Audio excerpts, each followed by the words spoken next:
The United Party for National Development government, under its creation of the new cabinet, some ministries were merged while others were completely done away with and put as departments in certain ministries. According to the information on the ground, some ministries did not really serve their purpose but became a conduit to divide the nation by mere fact that they were highly politicized.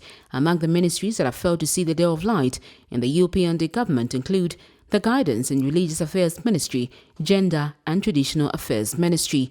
Zambia is a Christian nation. A larger population of the church considered this ministry important in uniting the nation. Whether the idea of having this ministry was good or not is still subject of debate. Opposition Democratic Party President Harry Kalaba says a move to remove the religious ministry is welcome. Of the Ministry of Religious Affairs is in order because Zambia is a democracy, it is not a theocracy. Yes. And in a democracy, my dear, we expect the institutions of the church and government to be separate.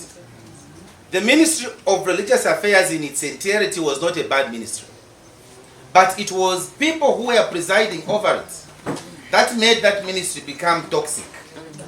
They began using it for politics. They began offending sacrology, and in the process, Christians all over Zambia began feeling that they were being left out of that ministry. The Ministry of Religious Affairs even began giving out loans to churches. You remember that? Yes. All that was in the process of hoodwinking the people of Zambia.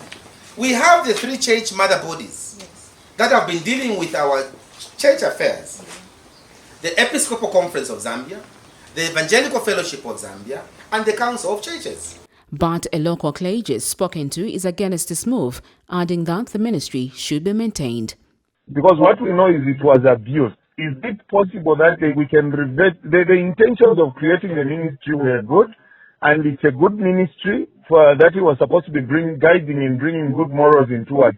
So if the right things could be done, let it come back and let it be run by a sober person who won't be biased towards the government of the day. It should be for the people of Zambia.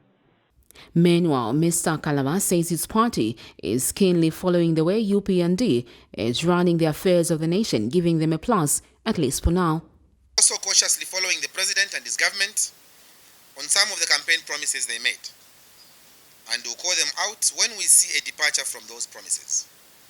For this reason, I would like to mention with concern that we have seen a toning down on the promise that the UPND made of providing free education from primary to university.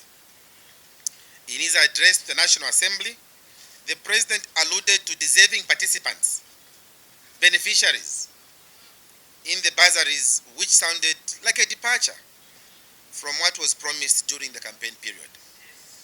We are yet to see how the President will balance that and come to the fore and guide the nation. As we have said, as Democratic Party, we'll be patient. They say a voucher is a patient bird. We'll be patient, and so don't worry when you don't see us every day yapping and talking a talk. We will allow the UPND government to settle. Let them settle, and once they settle, we are going to see whether what they told us is at variance with what they are doing. Sharon Kalimbola, Camnet News, Lusaka.